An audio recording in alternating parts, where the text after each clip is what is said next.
Haven't we all rapidly adapted ourselves to it? Among the many things that this pandemic has taught us, a key learning has been to give prime importance to having a good immune system and our overall health. This has resulted in alternate therapies such as yoga, meditation, and naturopathy. The practice of yoga and meditation promotes physical and mental well being. Sujok therapy at the same time is a variation of acupressure, which is used to treat the ailments without any side effects. And as we talk about Sujok, the first name that comes to my mind is of none other than Dr. Nitin R. Narwani. Dr. Narwani has a bachelor's in science in microbiology as well as a diploma in naturopathy and yogic sciences. He is also an advanced Sujok therapist and a lecturer. He is the Joint Secretary West Zone of the International Sujok Association. He has been working in this remarkable field of healing people since 2001. Currently, he is practicing at the International Sujok Acupressure Center, which is under the able management of Mr. Pavan Kumar Jhunjhunwala. Since this current pandemic has increased the screen time for all of us tremendously, Dr. Narwani is here with us to create awareness towards various problems arising due to improper posture, as well as share with us remedies for the same, which we can carry out by ourselves, like stretching exercises and Sujok therapy, a skill in which he masters. Prolonged screen time and this sudden shift in our lifestyle may also have caused some psychological ill effects. Dr. Narwani will guide us today in understanding and balancing them via meditation. So everyone, please join me in welcoming Dr. Nitin R. Narwani, Dr. Dharmesh Kunage and their team. Sir, we heartily welcome you. Good morning, sir. Thank you, ma'am.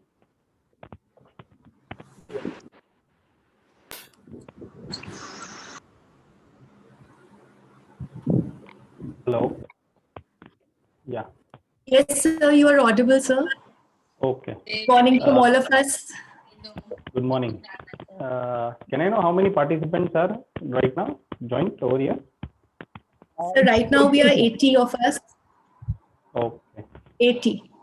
So first of all, I would thank Vamsi sir and Babita ma'am and all other team for taking such efforts to organize such type of session that includes posture, psychological effects, and spiritual assessment to get rid of all the problems that occur during this online sessions or due to this COVID problems.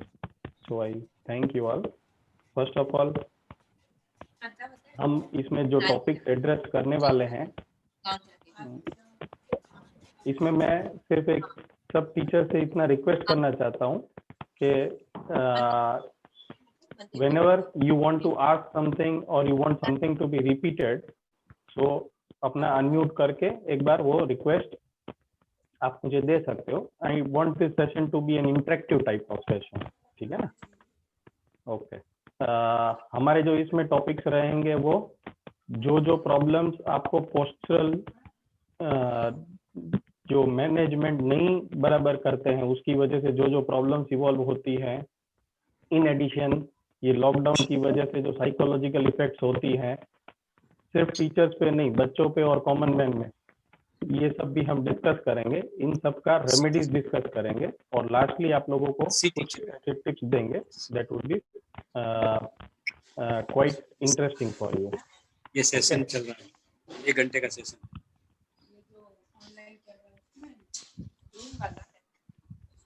Okay, so now let's start with the session. मैं चाहता था कि आप लोग मुझे कुछ न कुछ ऐसे बताएं जो एलिमेंट्स जो आपको इसमें लॉकडाउन में आप फेस करते होंगे.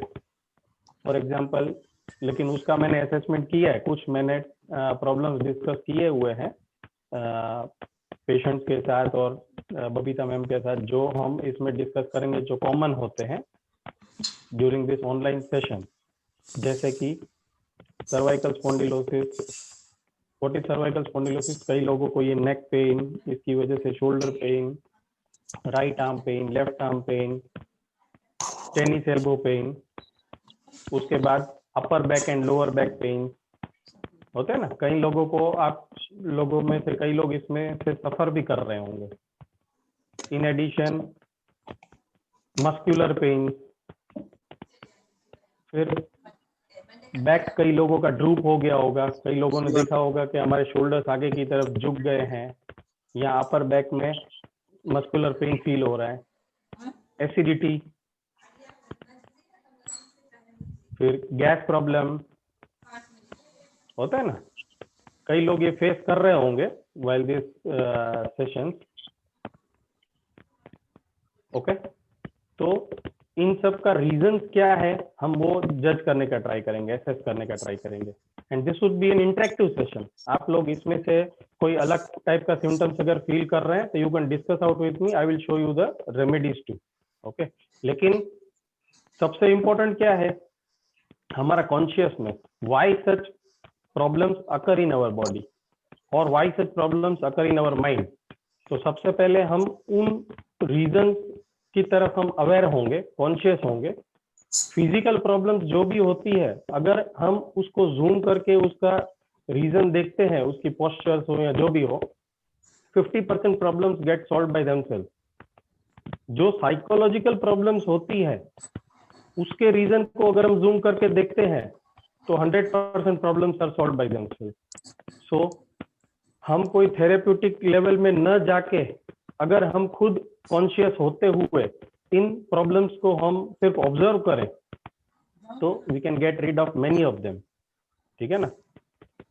और आप लोग जिस स्कूल को बिलोंग करते हो, one of the leading schools of Surat, और आपके पास एक एक टीचर के पास कैपेसिटी है कि काफी बच्चों को वो कंट्रोल करते हैं।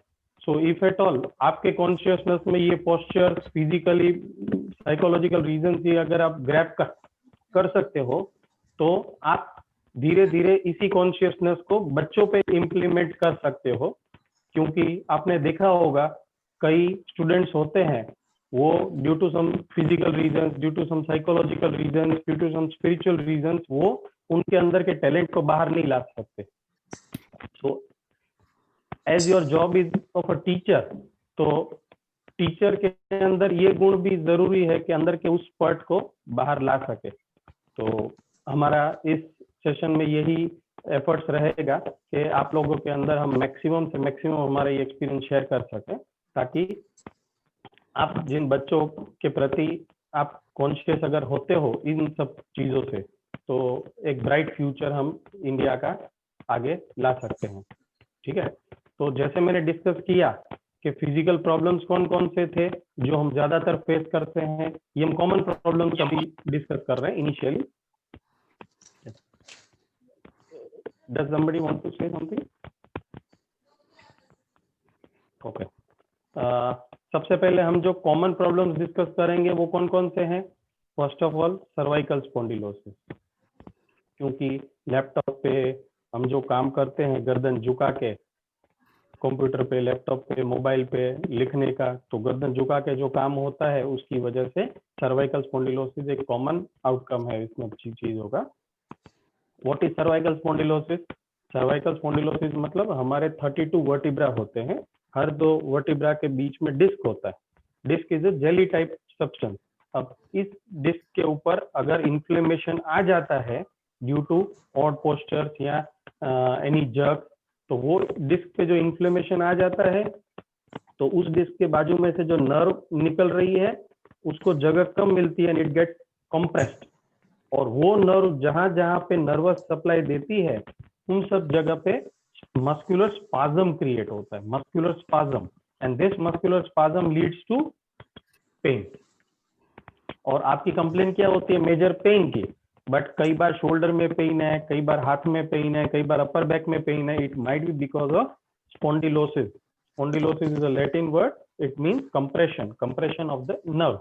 सो अगर आप स्पॉन्डिलोसिस है आपको तो you have to be treated over here, not over here on the local region पे ट्रीट नहीं होना है, आपको कहाँ पे ट्रीट होना है, इस जगह पे, ओके। लेकिन हर बार ये जो पेन आता है आपको हाथ का, वो it might not be related with cervical spondylosis, it might be even muscular.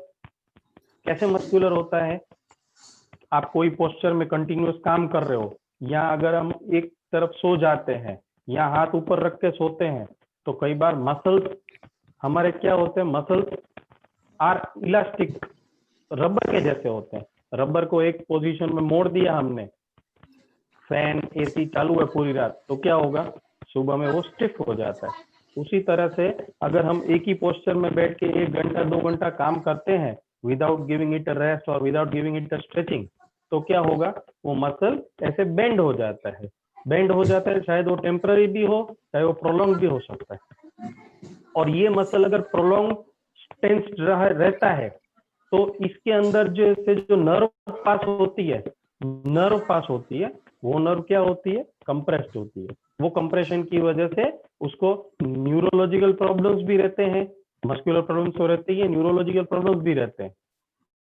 सो इसमें से हमने क्या देखा, कई बार स्टार्ट एक प्रॉब्लम से होती है, simple problem muscular due to posture, and धीरे धीरे ये रेडिएट करती है काफी गहरी प्रॉब्लम्स में। इवन न्यूरोपैथी भी आप लोगों ने फील किया होगा। न्यूरोपैथी मतलब फिंगर्स नम हो जाती हैं, सेंसलेस हो जाती हैं, आप किसी चीज को टच करते हो फील नहीं होता।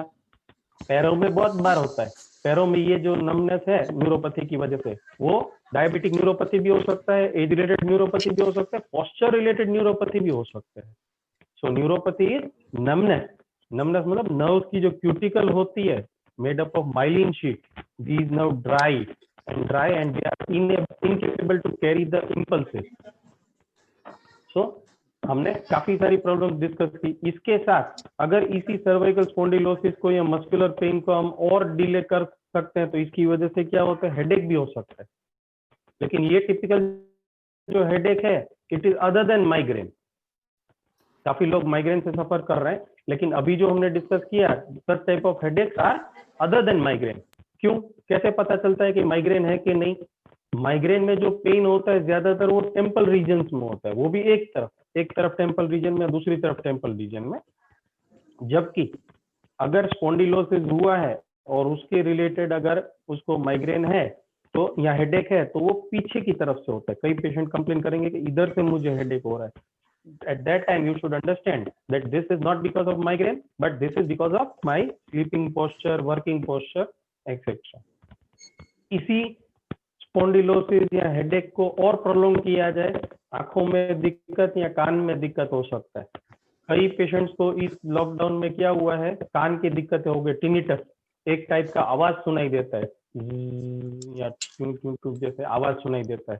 और डॉक्टर के पास जाते हैं, ईएनटी के पास, तो क्या बोलते हैं, अंदर का जो हमारा ईयर ड्रम है उसके पीछे की नर्व जो है वो डिसबैलेंस हो गई है। ये एग्जैक्ट वर्ड्स है ईएनटी फिजिशियन के, नर्व जो है वो डिसबैलेंस हो गई है, इसको टिनिटस नाम देते हैं।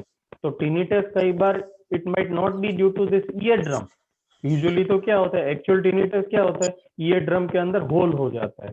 ईयर ड्रम के अंदर होल हो जाने से जो एयर का जो पैसेज है उसकी वजह से बजिंग साउंड आता है, और ये बजिंग साउंड कंटिन्यूस आता है। जब वो साइलेंट पोस्चर में होता है व्हाइल स्लीपिंग और व्हाइल मेडिटेटिंग, तब ये आवाज उसको काफी जूम आउट करके दिखती है।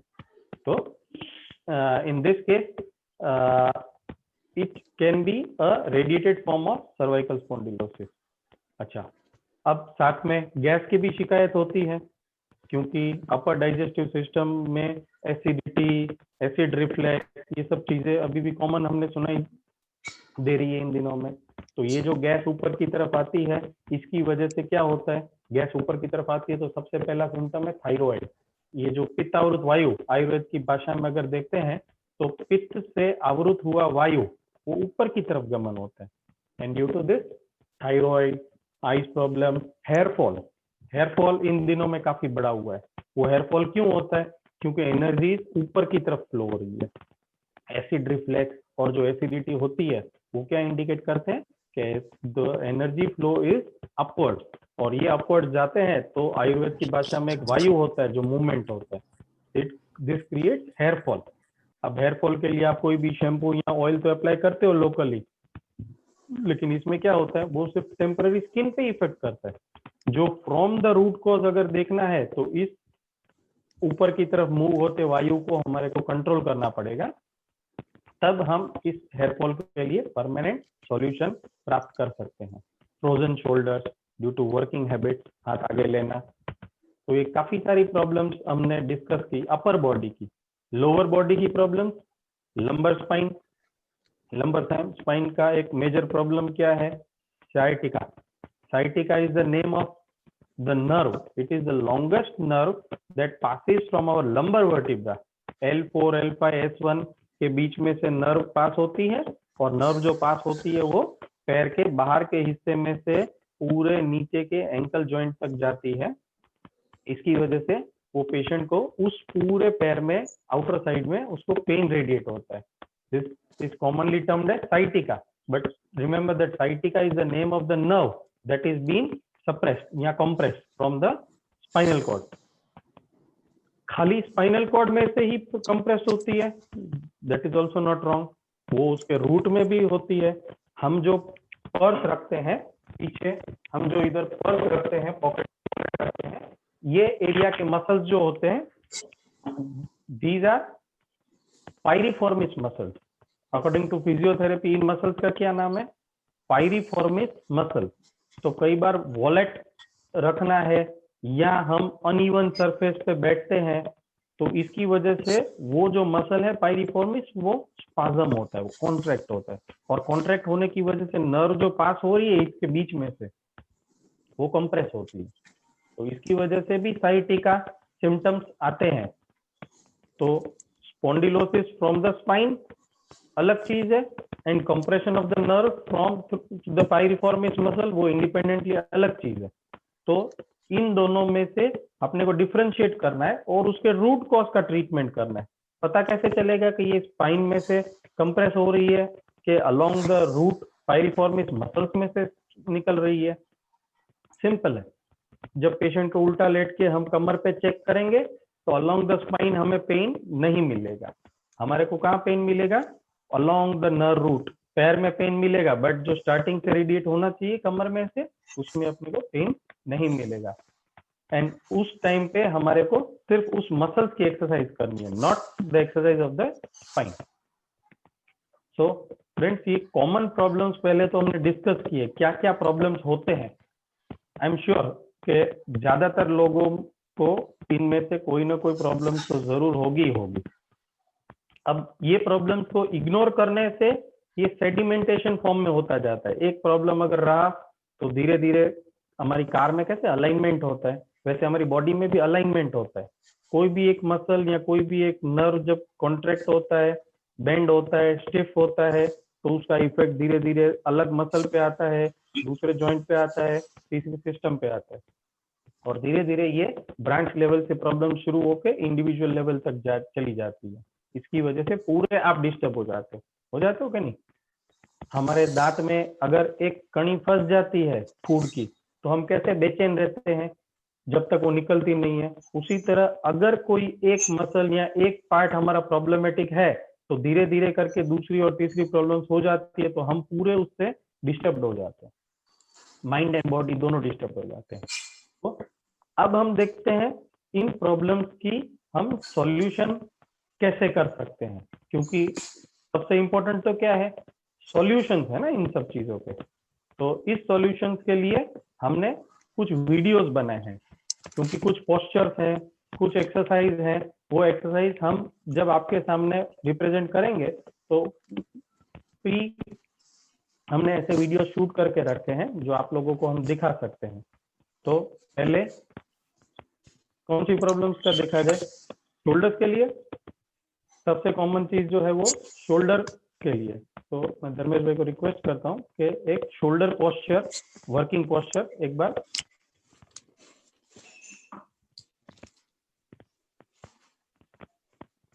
शोल्डर वाली वर्किंग, माइक ऑफ कर दो।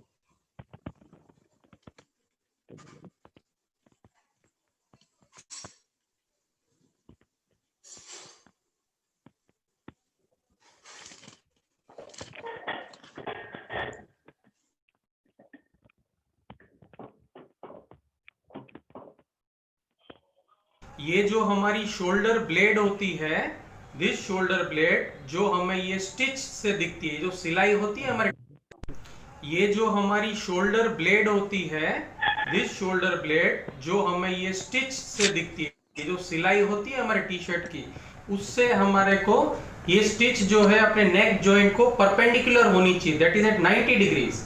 अगर मैं वर्क करता हूं जिससे ये जो स्टिच है, जो सिलाई, वो आगे की तरफ ड्रूप हो रही है, दैट मीन्स कि ये अपवर्ड प्रेशर पड़ रहा है। तो कोई भी काम करते हैं वो कॉन्शियस रहना है कि ये जो स्टिच है या जो ये सिलाई है वो it should be perpendicular.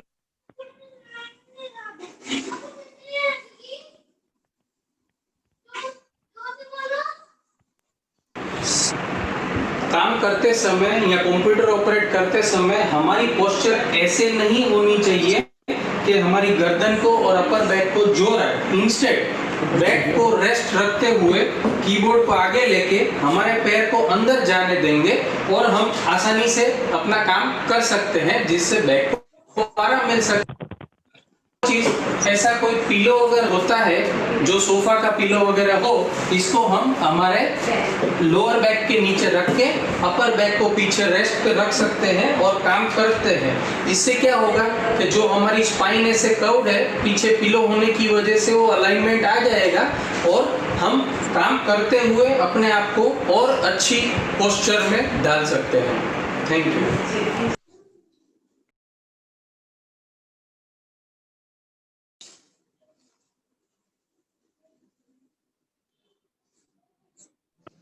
Am I audible? Yes, sir. Were you able to hear the sound of this video? Yes, sir, it was audible, sir. Okay. So, due to some technical errors, I was not able to hear this sound. Okay. So, this was a posture While working on the desk. ठीक है? One more thing. Shoulder blade का भी posture while working कैसे होने चाहिए, उसका भी एक करता हूँ।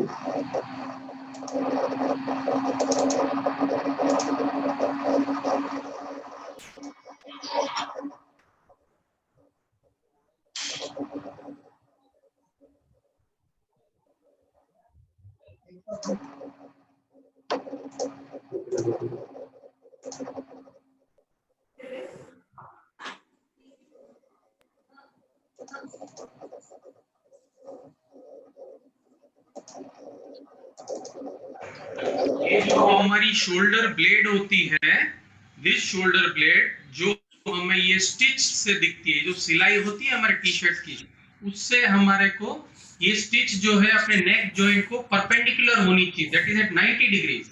अगर मैं वर्क करता हूं जिससे ये जो स्टिच है, जो सिलाई, वो आगे की तरफ ड्रूप हो रही है, दैट मीन्स कि ये अपवर्ड प्रेशर पड़ रहा है। तो कोई भी काम करते हैं वो कॉन्शियस रहना है कि ये जो स्टिच है या जो ये सिलाई है वो it should be perpendicular to the shoulders, और थोड़ी बिहाइंड हो सकती है लेकिन आगे की तरफ ड्रूपिंग नहीं होना चाहिए।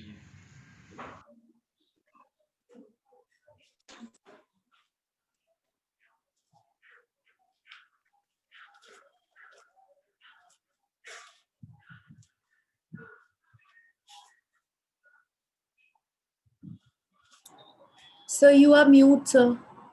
So please unmute yourself.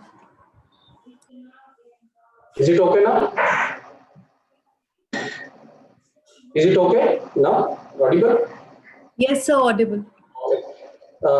सो इसमें सबसे इम्पोर्टेंट चीज हमने पहले दो वीडियोस में क्या देखा कि अपर बैक को रेस्ट मिलना चाहिए, and if it is possible lower back के नीचे वर्किंग चेयर के पीछे एक पिलो रखना है, कुशन रखना है, ताकि हमारी स्पाइन जो है वो अलाइनमेंट वाली पोस्चर उसका मेंटेन रहे। ठीक है। Second, while working our shoulder should not bend forward. ये जो 90 डिग्रीज का एंगल है शोल्डर ब्लेड का, that is necessary to be maintain. इससे क्या होगा, अगर इसको मेंटेन नहीं करेंगे तो हमारा जो मसल है वो ऐसे कर्व्ड पोस्चर में आ जाता है। शोल्डर मसल जो है हमारा वो एक कर्व्ड पोस्चर में आता है। और due to this curved posture धीरे धीरे करके हाथ में और सर में ऐसी प्रॉब्लम्स क्रिएट हो सकती है। Got it? Any questions regarding such postures? While working desk में गर्दन को ज्यादा झुकाना नहीं है, और इसकी वजह से क्या होगा, अगर ये शोल्डर आगे की तरफ रहता है और हमारा शोल्डर ब्लेड ऐसे कर्व्ड रहता है तो धीरे धीरे हंचबैक क्रिएट हो जाता है। आपको पता है कई लोगों का बैक कैसे होता है, हंचबैक। अगर आप साइड एंगल से देखेंगे तो मेरा बैक कैसे इस तरफ से है और पेशेंट का बैक इस तरफ से हो जाता है। कई लोगों का ये हंचबैक क्रिएट हो चुका है। कई लोग हैं जिनको मैंने देखा हुआ है जिनका ये हंचबैक क्रिएट हो चुका है already due to it is a working hazard. तो इसके लिए हम क्या करेंगे, इस हंचबैक को क्रिएट करने के लिए ठीक करने के लिए दो चीजें हैं। एक है स्लीपिंग पोस्चर, दूसरा है exercise. First is sleeping posture and second one is exercise. तो ये हंचबैक जो क्रिएट हुआ थोरेसिक रीजन में, उसकी वजह से सर्वाइकल स्पाइन एंड उसकी वजह से लंबर स्पाइन पे और इफेक्ट आ सकता है। तो हम इस हंचबैक के लिए एक टिपिकल एक्सरसाइज बताएंगे जो हमने अगेन एक वीडियो से शेयर किया हुआ है। हंचबैक वाली एक्सरसाइज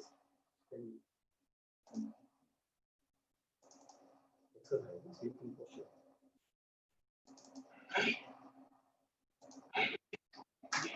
स्लीपिंग पोस्चर में एक्सरसाइज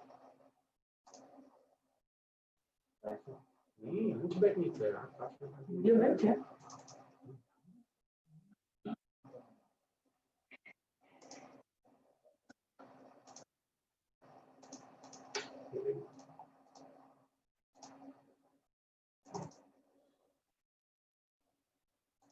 टर्न अराउंड, एक हाथ की उंगली को दूसरे हाथ से पकड़ लेना है, हाथ को बिल्कुल रिलैक्स पोस्चर में रखना है, इतना नीचे नहीं रखना है, थोड़ा सा ऊपर।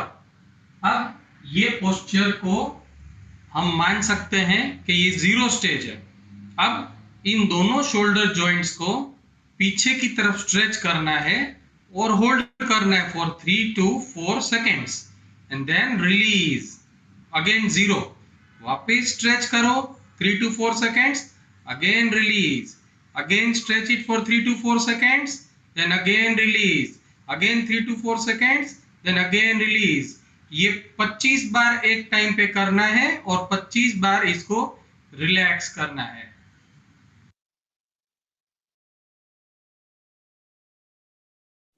एक्सरसाइज मोस्ट इंपॉर्टेंट है for such type of hunchback जिसके शोल्डर ब्लेड आगे की तरफ बेंड हो गए हैं और जिसकी वजह से अपर सर्वाइकल प्रॉब्लम्स आ सकती है।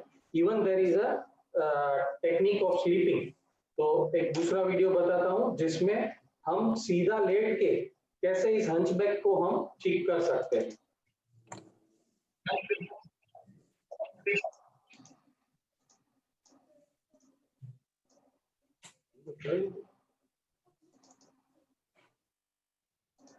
कई पेशेंट्स में ये जो अपर बैक का जो कर्व होता है वो हंचबैक शेप में होता है, तो इसकी वजह से सर्वाइकल स्पाइन में और लंबर स्पाइन में प्रॉब्लम हो सकती है। इस हंचबैक के लिए एक स्लीपिंग पोस्चर होती है, उसके लिए एक पतला सा पिलो लेना है जो बिल्कुल पतला हो, या फिर हम जो चादर लेते हैं उसको 3 या 4 फोल्ड्स करके जो कबर्ड में रखते हैं, उसी 3 या 4 फोल्ड वाली चादर को फोल्ड करके इधर रखना है हंचबैक के ऊपर, गर्दन के नीचे और सर के नीचे नहीं, और पेशेंट को धीरे धीरे करके सीधा लेटाया जाता है। अब गर्दन में और सर के नीचे पिलो नहीं आएगा, सिर्फ वो हंचबैक के नीचे ही आएगा। ऐसे अगर 10 से 15 मिनट दिन में 2 बार 3 बार पेशेंट अपने आप से करे तो उसका स्पाइन का जो ऐसे कर्व है वो सीधा होते हुए पूरी स्पाइन अलाइनमेंट में आ सकती है।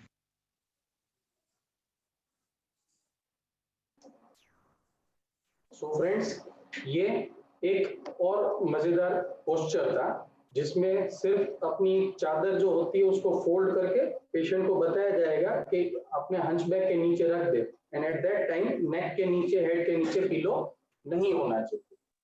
Got it? So these are few postures जिसको हम अगर कंटिन्यूअसली ऑपरेट करते हैं, so we will get rid of such type of elements, जिस पोस्चर्स की वजह से जो एलिमेंट्स है उसमें से हम निजात प्राप्त कर सकते हैं। अब एक और चीज, whenever you are working, forward body को बेंड करके जब आप काम कर रहे हो, तो आपने शायद नोटिस किया है कि नहीं, आपका जो चेस्ट है, this is your chest portion and this is your abdomen. अगर मैं फॉरवर्ड बेंड करके इसको मैं काम कर रहा हूँ इस तरह से कंप्यूटर पे लिख के, तो अननोइंगली आप एक डायफ्राम के ऊपर प्रेशर दे रहे हो। चेस्ट आगे की तरफ ड्रूप हो रही है, एब्डोमेन आगे की तरफ ड्रूप हो रहा है, ये दोनों ऐसे हो रहे हैं, तो डायफ्राम क्या हो रहा है, कॉन्ट्रैक्ट हो रहा है ना, डायफ्राम कॉन्ट्रैक्ट हो रहा है ऐसे आगे। इस डायफ्राम के कॉन्ट्रैक्शन की वजह से हमारा डायफ्राम लेवल पे क्या होता है, गैस्ट्रो इसोफेजियल वाल्व आता है, जो फूड पाइप में से फूड गया एंड स्टमक में जाता है, इन दोनों के बीच में एक वाल्व होता है। This valve is named as gastro esophageal valve. And इस गैस्ट्रोइसोफेजियल वाल्व की वजह से वो अगर कॉन्ट्रैक्ट हो जाता है तो रिगर्जिटेशन प्रोसीजर होता है। ये रिगर्जिटेशन होने से गैस ऊपर की तरफ आना, माइग्रेन क्रिएट होना, हेयरफॉल क्रिएट होना, थायराइड क्रिएट होना, इसका रूट कॉज है। सो फ्रेंड्स, अगर इसको अपने को कवर अप करना है इन सब प्रॉब्लम्स को, तो ये गैस्ट्रोइसोफेजियल वाल्व को रिपेंट करना जरूरी है। रिपेंट करने के लिए क्या करना जरूरी है, स्ट्रेट, भले आप बैक रेस्ट पे बैठो but you should be straight, okay. And उसकी वजह से क्या होगा कि आपका चेस्ट एंड एब्डोमेन दोनों ट्रैक्शन में रहेंगे। ट्रैक्शन में रहेंगे तो बीच में जो गैस्ट्रोइसोफेजियल वाल्व है उसको फुल स्पेस मिलेगा ताकि वो एक्सपांड हो सके और रिगर्जिटेशन उसकी वजह से नहीं हो। ये है साइकोलॉजिकल, ये है physical problems resulting due to postures. दोस्तों, अब लॉकडाउन की वजह से कंजर्वेटिव ज्यादा रहते हैं ना, हम लोग एक कंजर्वेशन में रहते हैं, घर में रहना पड़ता है, तो इसकी वजह से भी काफी सारी प्रॉब्लम्स होती हैं। कैसी प्रॉब्लम्स हो सकती है, साइकोलॉजिकल प्रॉब्लम्स होती है। Many people might have been facing such type of problems. Sushant Singh Rajput का हमने सुना, और काफी ऐसे केसेस हमने सुने हुए जिन्होंने सुसाइड कमिट किया, डिप्रेशन में आ गए। तो ये सब कैसे एलिमेंट्स हैं, psychological effects due to this lockdown और कंजर्वेटिव लाइफस्टाइल। अब तक हम क्या समझते थे, जिंदा रहने के लिए क्या चीजें जरूरी थी, रोटी, कपड़ा और मकान, ठीक ना। लेकिन एक और चीज जरूरी है, क्या चीज है, हैप्पीनेस। हैप्पीनेस भी उतनी जरूरी है ना। पहले के जमाने में ऐसा होता था, जब लोग फार्म में रहते थे, विलेज में रहते थे, तो नेचर के साथ कांटेक्ट में रहते थे, तो हैप्पीनेस बाय डिफॉल्ट उनको मिलता था। और आजकल हम क्या होते हैं, सीमेंट के जंगल्स में रहते हैं, इसकी वजह से हैप्पीनेस हमें ढूंढने जाना पड़ता है। और हैप्पीनेस कैसे मिलती है, by warmth, warmth of friendship, warmth of love, warmth of playing, warmth of laughing, warmth of shaking hands, warmth of hugging, warmth of ambition, warmth of desires. ये सब जो वार्मथ क्रिएट होती है हमारे अंदर, जिसकी वजह से हैप्पीनेस क्रिएट होती है।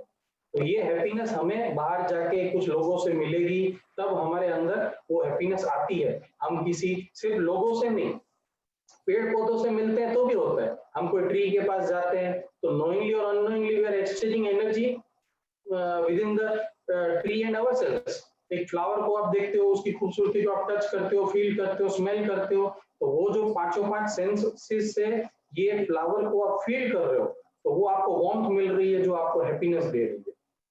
छोटे बच्चे जो होते हैं उनको आप हग करते हो ना, तो वहां से वो वार्मथ मिलती है। वो वार्मथ की वजह से आप अननोइंगली और नोइंगली उसको आप हैप्पीनेस दे रहे हो, और वो हैप्पीनेस उसके अंदर इतनी ही रिक्वायर्ड है उसके ग्रोथ के लिए, उसके मेंटल ब्लॉसमिंग के लिए।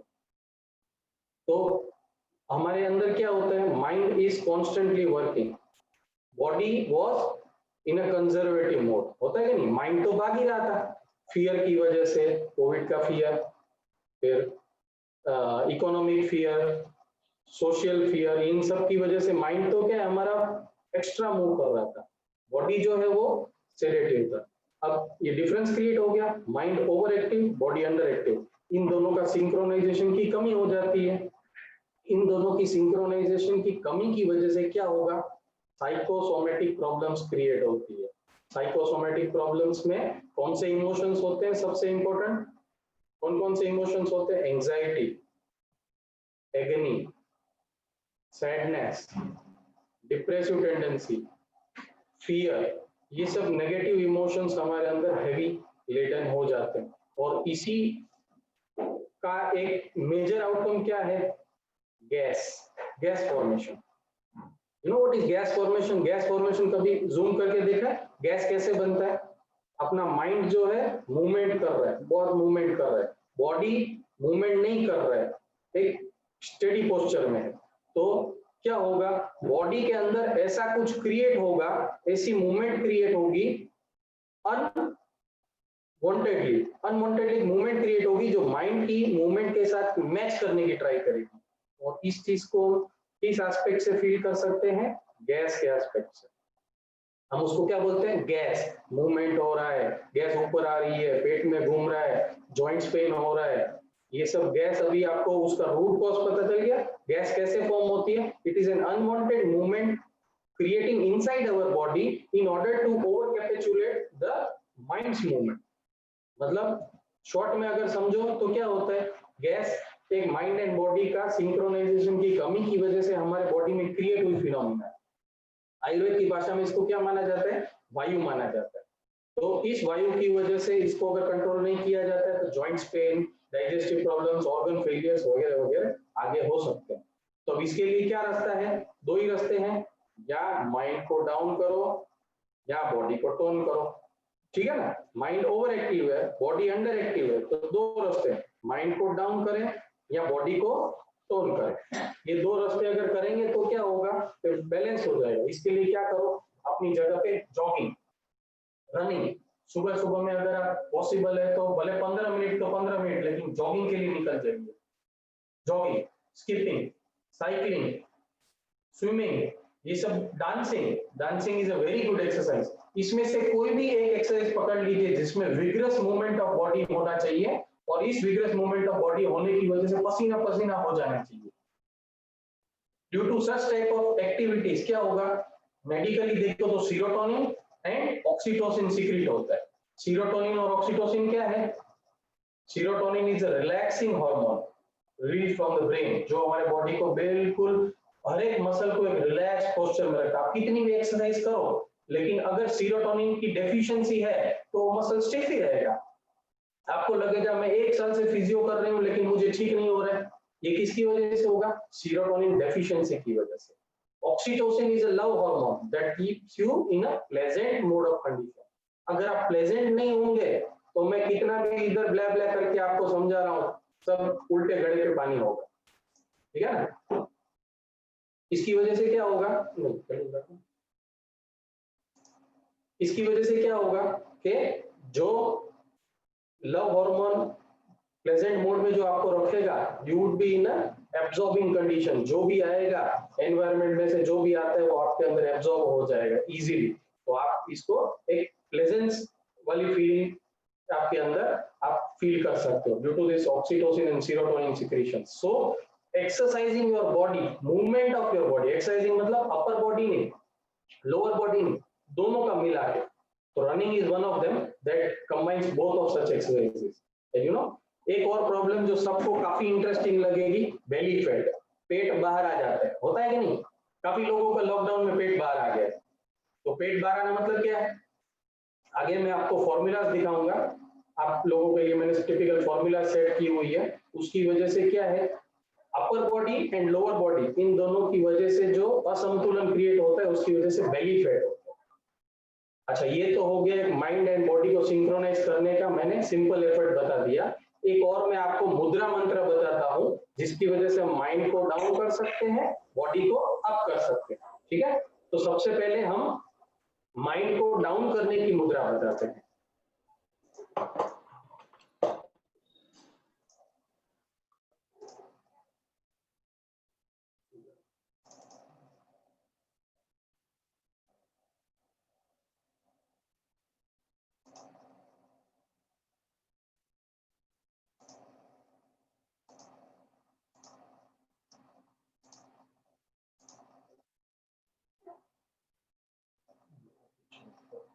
sedation of mind. Am I audible right now? Yes, sir. Right. Yes, sir. Right hand में जो राइट हैंड है is without the watch, left hand is with the watch in my hand. जो left hand है मेरा और right hand है, right hand में जो मुद्रा है उसमें index finger should be touching the thumb tip. और लेफ्ट हैंड की मुद्रा क्या है? इंडेक्स फिंगर अंगूठे के नीचे टच कर रही है, अंगूठे के बेस पे, एंड जो मिडल फिंगर है it should B touching the thumb tip. Remaining 2 fingers should be relaxed condition. Right hand की अलग मुद्रा है, लेफ्ट हैंड की अलग मुद्रा है. ये जो मुद्रा हम पकड़ के बैठेंगे, यह मुद्रा किसकी मुद्रा होगी? जो माइंड को सेडेट करेगी. राइट हैंड में हमने डेस्टिनेशन दे दिया है कि माइंड, और लेफ्ट हैंड में हमने उनकी ट्रीटमेंट बता दी है कि हेट्रोसेडेशन मतलब माइंड की गति को हम कम कर रहे हैं, एंड न्यूट्रोटोनिफिकेशन, न्यूट्रो इज हार्मोनाइजिंग, बैलेंसिंग, उसको हम टोनिफाई कर रहे हैं और एक्सेसिवनेस को कम कर रहे हैं. दिस इज अ माइंड मुद्रा. Got it? आप लोग चाहे तो एक स्नैपशॉट ले सकते हो. ओके, अब नेक्स्ट देखते हैं बॉडी मुद्रा, बॉडी को टोन करने की मुद्रा. यह मुद्रा जो है, अगेन वॉच वाली जो रिस्ट आपको दिख रही है, that is a picture of left hand, and right hand में जो पोस्चर बताया है मुद्रा का, that is a body mudra, and left में जो पोस्चर बताया है that is the treatment that should be given for tonifying our body.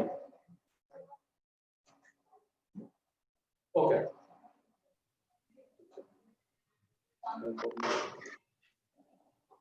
so friends, these are mudras according based on the triorigin consciousness of Suzhou. ये मुद्राएं हैं जिससे हम mind को सेडेट कर सकते हैं. जब भी आपको लगे फ्रीक्वेंसी डाउन करनी है माइंड की, तब हम इस तरह से माइंड की फ्रीक्वेंसी को डाउन कर सकते हैं. एटलीस्ट फॉर 3 मिनट्स आपको इस मुद्रा में बैठना है, एंड उसके बाद बॉडी को टोनिफाई करने के लिए भी at least for 3 minutes you have to sit in a specific posture. अब हम टिपिकली कुछ फॉर्मूलाज डिस्कस करेंगे जो आपको, आप सब टीचर्स है ना, तो टीचर्स के लिए स्पेसिफिक फॉर्मूलाज फॉर्मेट में बनाया हुआ है. So I think it would be very effective for this thing. So ये फॉर्मूलाज में सबसे पहले मैं अगर आपको एक बार डिस्कस कर लूं, स्क्रीन पे आता जाएगा, लेकिन तब तक मैं आपके साथ डिस्कस करता हूं. फर्स्ट थिंग, अवर फुट सोल, हमारे जो पैर का तलिया होता है, फुट सोल कॉरस्पॉन्ड्स अवर डाइजेस्टिव सिस्टम. अवर फुट सोल कॉरस्पॉन्ड्स अवर डाइजेस्टिव सिस्टम. अब फुट सोल में क्या होता है? पैर का जो तलिया होता है वो हमारे डाइजेस्टिव सिस्टम को कॉरस्पॉन्ड करता है. कई लोगों की डाइजेस्टिव सिस्टम ओवर सेंसिटिव होती है ना, due to this over sensitivity क्या होता है, उनके अंदर गैस फॉर्मेशन और ये सब चीजें क्रिएट होती है. तो our foot sole corresponds our digestive system. That means कि अगर हम अपने फुट को, अगर हमारे फुड को हम डिसेंसिटाइज करेंगे तो by default our digestive system could also be desensitized. Okay, तो उसके लिए क्या करना है? पेबल्ड ग्राउंड पे चलना है, नंगे पांव एक्यूप्रेशर की फुट प्लेट होती है उसके ऊपर चलना है. फिर तीसरी चीज, स्पेशल एक्यूप्रेशर के जो चप्पल्स आते हैं वो आप पहन सकते हो, जिससे हमारे फुट सोल को एक बार डिसेंसिटाइज किया जा सकता है. सो ये सबसे इंपॉर्टेंट चीज है. जिसको भी डाइजेशन की प्रॉब्लम है, नंगे पांव उसको रेत पे चलना है, लोन पे चलना है, या एक्यूप्रेशर का कोई इंस्ट्रूमेंट यूज करना है जिससे कि वो सोल को डिसेंसिटाइज कर सके. सेकेंड, बेली फैट जो हमने अभी डिस्कस किया. Belly fat is equal to disharmony between upper body and lower body. कई लोग जिम में जाके रनिंग नहीं करते, वार्म अप नहीं करते, वो सीधा अपर बॉडी की एक्सरसाइज वगैरह करते हैं. इससे क्या होगा कि अपर बॉडी का वर्कआउट होगा, लोअर बॉडी का नहीं होगा, उससे वो तोंद और बाहर निकलेगी। नेक्स्ट, डिनर के बाद 25 to 30 minutes of walk is inevitable, is very much necessary for all of you. अगर 25 से 30 मिनट का वॉक किया डिनर के बाद, that is equal to 2 hours of stretching between dinner and sleep. कई लोग खाना खा के सो जाते हैं, तो पेट जो हमारा होता है, स्टमक, फूड उसी में रहता है, इंटेस्टाइन में नहीं चला जाता है, तो फूड उधर रहेगा तो गैस एंड टॉक्सिन्स क्रिएट करेगा, जिसकी वजह से ये सारी प्रॉब्लम्स आ सकती है। So at least 25 to 30 minutes after dinner walk लेना ही लेना है। ये जो हमने ऑक्सीटोसिन के बारे में बताया, उसका एक और एग्जांपल है singing a song. Singing a song, friends, जो हम गाना गाते हैं, कोई भी एक गाना गाना है, सुनते भले आप 15-20 सॉन्ग्स हो पर डे, लेकिन कोई भी एक सॉन्ग आपको सिंग करना है। इस सॉन्ग को सिंग करने से क्या होगा? एक सॉन्ग की अपनी एक फ्रीक्वेंसी होती है, अपनी एक वेवलेंथ होती है। आपके माइंड की भी अपनी एक फ्रीक्वेंसी है, अपनी एक वेवलेंथ है। माइंड में जो थॉट्स है उसकी फ्रीक्वेंसी वेवलेंथ है। अब आपकी frequency of mind and wavelength is creating problems with in yourself. इतना ज्यादा सोचते हैं, इतना ज्यादा नींद नहीं आना, ओवर थिंकिंग होना, एंजाइटी होना, लेकिन अगर आप गाना गाते हो तो उस टाइम पे क्या होगा कि आपकी माइंड की जो वेवलेंथ एंड फ्रीक्वेंसी है, it would try to adapt with the frequency and wavelength of the song. ये मेलोडियस सॉन्ग गाने, देवदास वाले सॉन्ग्स नहीं गाने, या रॉक एंड पॉप वाले सॉन्ग्स नहीं गाने। इससे क्या होगा, एक अच्छा सा वेवलेंथ एंड फ्रीक्वेंसी आपके माइंड के अंदर थॉट्स में आता जाएगा। It is one type of meditation. और अगर ये आप करते हो तो मेडिटेशन तो अपने आप बाय डिफॉल्ट हो जाएगा, लेकिन ऑक्सीटोसिन भी होगा, that is a love hormone that we have already discussed. Next, gas formation. Gas formation जैसे हमने डिस्कस किया, it is a lack of harmony between mind and body. Body जो है वो ओवर रिएक्ट करता है, माइंड की गति को एडप्ट करने की ट्राई करता है, जिसकी वजह से गैस फॉर्मेशन होता है।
Ankush, are you there?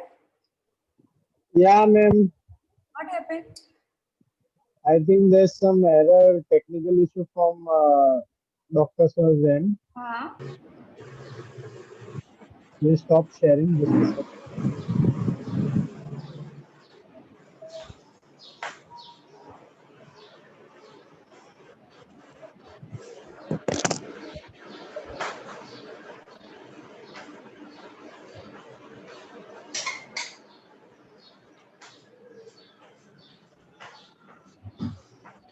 I think Mr. Nitin has lost the connection. Babita ma'am? Babita ma'am is not there, na? Is she there? I'm there. I'm contacting him. I'm contacting him. Yeah. Done.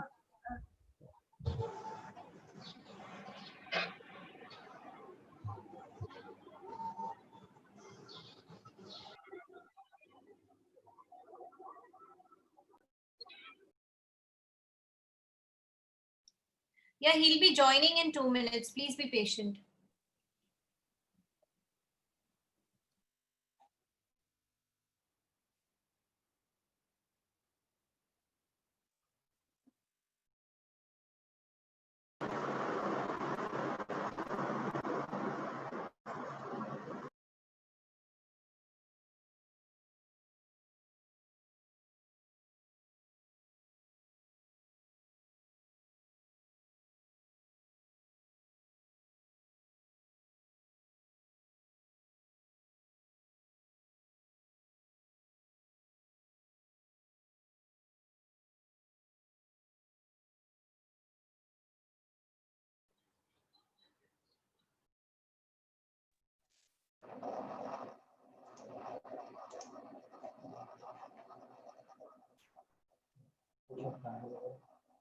Hello, am I audible right now?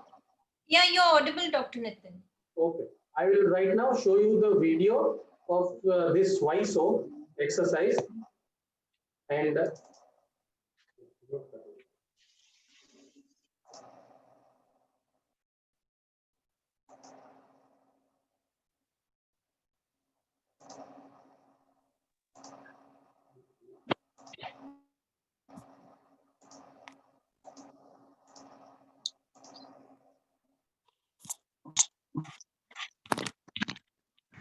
स्वाइसो exercise है, उसके लिए दोनों पैरों के बीच में shoulder जितना distance होना चाहिए ताकि हमारा बॉडी एक बैलेंस में रहे।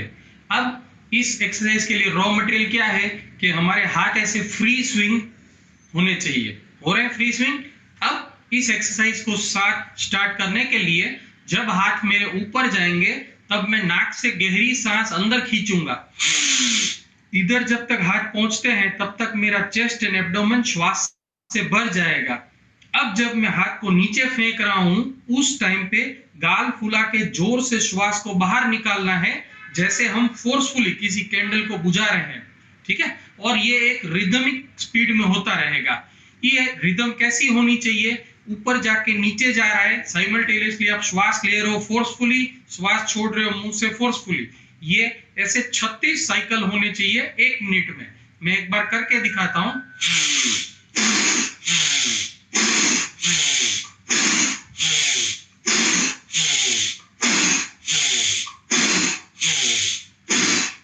यह एक्सरसाइज करने पे थोड़ा चक्कर अंधेरे जैसा लगेगा। अगर ऐसा लगता है तो 5 सेकंड, 10 सेकंड, 15 सेकंड के बाद आप एक पॉज ले सकते हो। आफ्टर 2 मिनट्स ऑफ रेस्ट आप रिकंटिन्यू कर सकते हो। ये एक्सरसाइज करनी होती है 1 मिनट तक, 60 सेकंड्स। Thank you.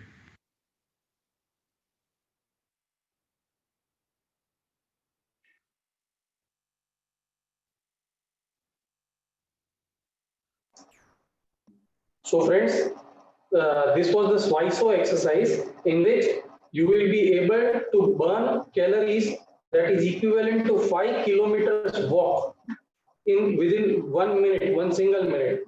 तो जो मैंने बताया माइंड को डाउन करना है या बॉडी को टोन करना है, तो टोन करने में this SWISO exercise would be of great help to you all.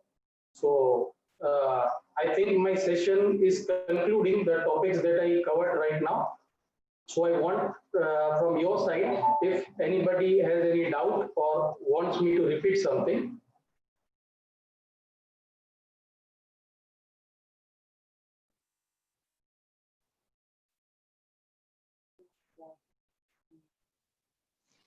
Good morning, sir.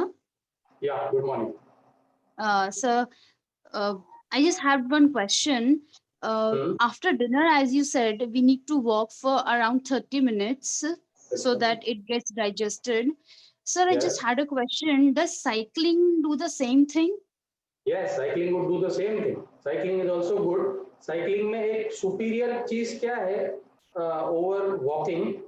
That चलो आपको साइकिलिंग में एक सुपीरियर चीज क्या है कि जब आप साइकिलिंग कर रहे हो तो साथ में एक खुली हवा में आप मूव कर रहे हो, तो ऑक्सीजन का लेवल भी आपके अंदर ज्यादा मात्रा में जा रहा है। तो I think cycling would be better in comparison with walking, slightly better. Okay, thank you so much, sir. Thank you so much.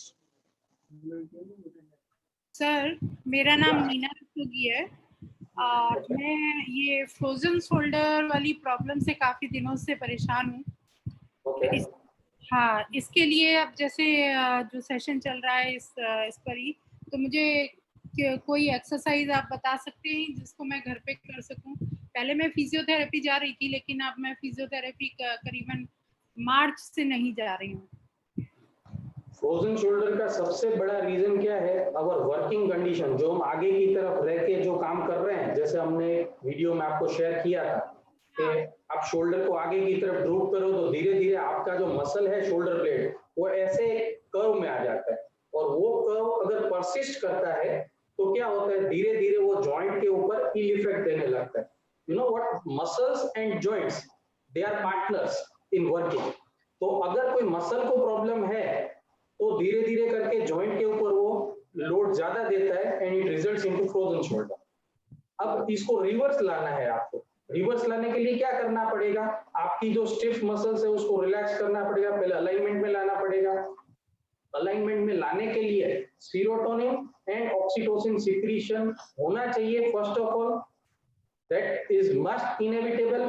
उसके बाद या उसके साथ में you go for some exercises, तो इसमें मैंने एक एक्सरसाइज बताई है, हाथ पीछे रख के आप ऐसे पीछे करने के लिए, वो एक्सरसाइज आपको करना है। इन एडिशन सबसे इंपॉर्टेंट, अगर बेस्ड ऑन सुजोग थेरेपी, अगर मैं आपको एक पॉइंट बताऊं जिसपे सिर्फ आपको मसाज करना है, ये आपका जो हाथ में फ्रोजन शोल्डर है, for example it is on your right shoulder joint, ठीक है, तो you have to take your right hand and right hand में जो इंडेक्स फिंगर के नीचे ये जो मेटाकार्पल जॉइंट होता है, finger just where the finger joints to our palm, ये जो जॉइंट होता है, this is the yang side, this is the yin side, तो इसको both yang side and yin side पे इस जॉइंट को मसाज करना है। एक ड्रॉप ऑयल का लगाना है, इधर मसाज करना है until it turns massage red.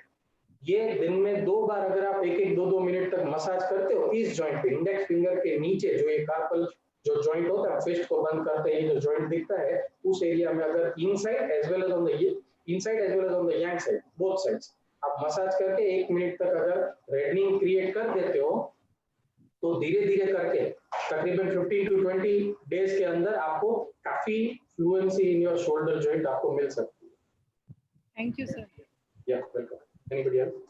क्या होगा, राइट गया वंस एन आइटम ऑन, ये बिशप को कोई नहीं बता सकता, खत्म हो गया ना game. Those who asking, you can switch on your videos. तुम जब लेफ्ट नहीं खेल रहे हो,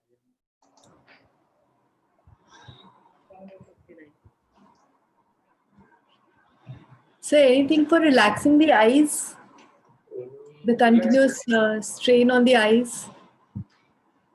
सबसे पहली चीज जो आईज के अंदर स्ट्रेन देती है वो क्या चीज है, ये जो गैस हम जो इधर से जा रहा है, इधर से जो गैस हो रही है ऊपर की तरफ जा रही है, वो आईज के ऊपर स्ट्रेन ज्यादा दे रही है, क्योंकि वही काम जो आप कर रहे हो आपको स्ट्रेस आ रहा है, दूसरा आदमी वही काम कर रहा है उसको स्ट्रेस नहीं आ रहा है। That means stress is not in that particular work, stress is somewhere with in yourself. तो उसका रीजन जूम करना है कि आपके अंदर या तो आप जो वर्किंग पोस्चर है वो ऐसी है, मैंने जैसे बताया आप झुक के काम कर रहे हो तो आपका जो गैस्ट्रोइसोफेजियल वाल्व है वो ऐसे कंप्रेस हो रहा है एंड धीरे धीरे उसकी प्रॉब्लम्स हो गई है, और या फिर कहीं ना कहीं माइंड एंड बॉडी की वजह से जो डिफरेंस आ गया है जिसकी वजह से वो गैस फॉर्म हो रही है, और वो गैस जो है वो आंखों पे तनाव दे रही है and you are feeling some problems regarding this thing. तो आपको इसमें से वर्कआउट करना है। फिर भी अगर आपको आईज के लिए सुजोग कोरेस्पोंडेंस सिस्टम देखना है तो within the thumb you can imagine this as a face, और इधर जो 2 आईज हैं इस एरिया में आप इसको मसाज कर सकते हो। ये दोनों आईज के पॉइंट्स हैं, ऐसे कोरेस्पोंड करके लेफ्ट आई इस तरफ आएगी, राइट आई इस तरफ आएगी। That can really be a problem quite a bit, but अगर आप उसके कॉज को पकड़ोगे और उसको ट्रीट करेंगे तो आई थिंक कहीं ना कहीं आपके अंदर ही कॉज होता है। You know what is happiness? Happiness क्या होती है? लॉकडाउन से पहले जो स्टेज था जब हम प्री कोविड लेवल्स में थे, तब हम मूवीज में जा रहे थे, रेस्टोरेंट्स में जा रहे थे, बाहर खाना वाना खा रहे थे, तब भी हम एक कंप्लेनिंग कैरेक्टर थे कई बार कि आई एम नॉट हैप्पी, मुझे ये कंप्लेंट है, मुझे ये कंप्लेंट है। अब हम लॉकडाउन में आ गए, लॉकडाउन में कंजर्वेटिव लाइफस्टाइल है, अब हम क्या कंप्लेन कर रहे हैं कि पहले की लाइफ अच्छी थी, ठीक है ना। मतलब कहीं ना कहीं हम क्या करते हैं, हैप्पीनेस को किसी चीज के ऊपर आरोपित कर देते हैं। मतलब ये चीज है तब हमें हैप्पीनेस मिली। मुझे अगर पान खाना है और मुझे हैप्पीनेस मिल रहा है तो कोई पान में हैप्पीनेस है? अगर पान में हैप्पीनेस है तो पान वाला कितना खुश होगा, कितना हैप्पी होना चाहिए वो तो नहीं है, वो तो कंप्लेनिंग है। तो हैप्पीनेस कहीं हमारे अंदर ही है। What is happiness? Solutions. Solution आपके अंदर, मैं कुछ समझा रहा हूँ, आपके अंदर वो चीज गई, आप समझ गए, माइंड बॉडी सोल में वो एम्बेड हो गई, तो आपके अंदर से हैप्पीनेस वाली स्माइल आएगी। और स्माइल क्या है? Smile is a emotion, smile is a posture that expresses your happiness. अभी मैं कुछ समझा रहा हूँ, अगर आप उसको बराबर रक्त मांस मज्जा में मिक्स करके समझ रहे हो तो क्या होगा, वो हैप्पीनेस आपके अंदर क्रिएट हुई। अच्छा, ये हैप्पीनेस क्रिएट हुई तो आपका सॉल्यूशन अपने आप आ गया। ठीक है, तो अगर आप हैप्पीनेस में रहते हो, ये चीज को आप समझते हो, तो आप उस रूट कॉज को समझ लोगे जिसकी वजह से ये गैस्ट्रोइसोफेजियल वाल से गैस बन रही है, माइंड एंड बॉडी की वजह से गैस बन रही है, और उस चीज को अगर समझ गए तो स्ट्रेस आना ही बंद हो जाएगा। Because happiness is always in a relaxed condition, not in a stressed condition. Anybody else?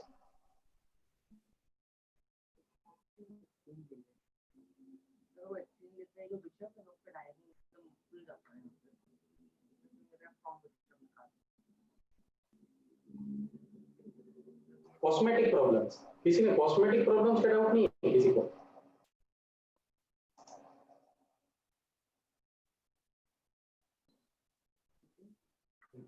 indigo, meal, turmeric, what? Meal and turmeric switch.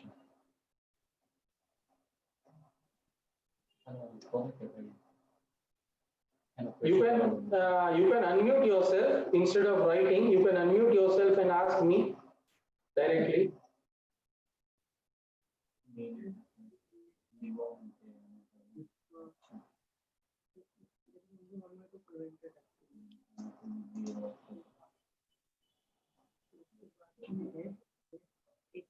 Anybody else wants to ask something?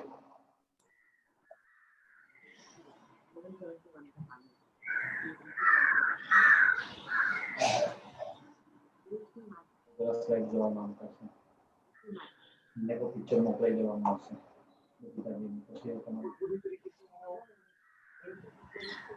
Sir, if you can guide something about tennis elbow. Tennis elbow is a problem, is a reflection. It is a reflection of odd postures. Always ये एक postural problem है हमेशा। Postural problem मतलब आपको injury तो लगी है कुछ करते समय, जैसे टेनिस आप खेलते हो तो कैसे उसी जॉइंट के ऊपर आपका लोड आता है। Golf elbow and tennis elbow are different variants of the same problem. तो आपको किसी पार्ट की वजह से, किसी एक्टिविटी की वजह से आपको इंजर हुआ है, your ligament is injured. What is a ligament? Ligament is a connective link between this bone and this bone. Upper arm and hind arm जो जहाँ पे जुड़ता है, there is a rope-like substance, rope-like ligament that is connecting both the bones. ये rope किससे बना हुआ है? Threads से, धागों से बना हुआ होता है। तो कई बार दो threads कैसे मेन स्ट्रीम से सेपरेट हो जाती है, हमारे शर्ट में से कई बार धागे नहीं बाहर आ जाते, उसी तरह से मेन रोप स्ट्रीम में से दो जो फिलामेंट्स होते हैं वो बाहर आ जाते हैं, and this is called ligament tear और लिगामेंट इंजरी। तो डॉक्टर जो ऑपरेट करते हैं वो क्या करते हैं, ये जो थ्रेड्स बाहर आ गई है उसको या तो मेन स्ट्रीम से स्टिच कर देते हैं व्हाइल ऑपरेटिंग, या उसको कट कर देते हैं। तो this is the technique of operation. लेकिन इस इंजरी को अपने आप हील हो जाना चाहिए। बॉडी में कई इंजरीज अपने आप हील हो जाती है, but due to your wrong postures, such tennis elbow is always maintained. आप इस हाथ सर के नीचे रख के सो जाते हो, या वही हाथ आप ऐसे ऊपर रख के सोते हो, या वर्किंग में आपका ये जो शोल्डर जो ब्लेड है वो कर्व्ड है, जैसे हमने वीडियो में बताया। इसकी इल इफेक्ट्स, इसमें से जो नर्व कंप्रेस होती है वो इधर नर्वस सप्लाई कम देती है, जिसकी वजह से ये ऑटो हील नहीं होता। एंड बीइंग अ थेरेपिस्ट, जब ऐसे पेशेंट्स हमें अप्रोच करते हैं तो हम सिर्फ वो हिंड्रेंस वाला फैक्टर ही देखते हैं, ड्यू टू विच फैक्टर वो हिंड्रेंस हो रहा है, जो रिलीविंग या हीलिंग जो एनर्जीज वहां तक नहीं पहुंच रही है, उसका रीजन क्या है, वो एक्टिव रीजन को ढूंढते हैं, and we cover that active reason, and so the patient becomes alright once again. ठीक है ना? तो कोई ना कोई एक्टिविटी आपके अंदर होगा जिसकी वजह से your tennis elbow is persisting. But one more thing, ice application, इधर जो मेन स्ट्रीम से जो दो धागे सेपरेट हो गए उसको आइस लगा के कॉन्ट्रैक्शन फिनोमिना देना है। फिजियोथेरेपी में जो अल्ट्रासाउंड देते हैं वो अल्ट्रासाउंड भी ये कॉन्ट्रैक्शन ही क्रिएट करता है। ठीक है? तो इस कॉन्ट्रैक्शन को आप अपने आप से कैसे कर सकते हो? बाय आइसिंग या एक क्रैप बैंडेज बांध सकते हो इधर, जो इसको कंप्रेस्ड मैनर में रखेगा, and you will get out of such problems very soon. Okay, sir. And is there any exercise for the same, sir? Exercise would be specific. if your tennis elbow is persisting because of this shoulder blade, then you have to carry out the exercise for the shoulder blade, जो हमने इसमें सिखाया है video में. फिर अगर ये tennis elbow is persisting because of your cervical spondylosis, then you have to carry exercise for your cervical spondylosis. अगर वो पर्टिकुलर उसी जगह पे ही है, किसी की वजह से नहीं परसिस्ट कर रहा है, then ice application and crab bandage application would be perfect. But in this I will help you with Sujok treatment. जिस हाथ में आपको टेनिस एल्बो है, for example it is in my right hand, तो right hand की index finger corresponds my right arm. ठीक है, इसमें जो ये मिडल जॉइंट है, this middle joint corresponds my tennis elbow, corresponds my elbow. Okay, so what should I do? अगर मेरे पास वो इलास्टिक सुजोक की रिंग है, तो मैं इस जॉइंट में डालूंगा, उसमें टू एंड फ्रो उस रिंग को घुमाऊंगा. ये जो रिंग को हम टू एंड फ्रो घुमाते हैं until it turns massage red. अगर ये आप करते हो तो ये एल्बो के सारे पॉइंट्स आप कवर कर सकते हो और इधर हीलिंग सिस्टम जल्दी फास्ट हो जाएगा. बट जो एक्टिव रीजन है, अगर सर्वाइकल एंड फ्रोजन शोल्डर या शोल्डर ब्लेड की वजह से है, तो first of all you have to address over that. If you are incapable of diagnosing what is the root cause, you can visit our clinic and you would be quite happy to help you out of this thing, and we will show you something that you can do it by yourself. Okay, sir. Thank you so much.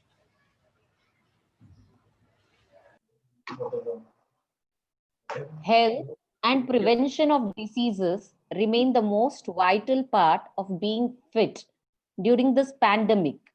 And we were privileged to have with us today Mr. Nitin Narwani, Dharmesh Gunage, and their team, who enlightened us with their knowledge of right posture, simple yet effective exercises, mudras, formulas, sujok therapies to lead a better life in the times of pandemic. An average person puts only 25% of his energy and ability into his work. The world takes their hats off for those who put more than 50% of their capacity and stand straight on their head for those few who devote 100%. And sir, we believe you are one such individual. I, on behalf of all the teachers and everyone at Delhi Public School, thank you for your presence between us and for your unbiased and soulful share of wisdom. Thank you, sir. Thank you very much. My pleasure. Thank you, sir. Thank you, sir. Yeah, most welcome. Thank you, sir. Thank you, sir. Thank you, sir. Thank you, sir. Thank you, sir. Thank you very much. Thank you so much.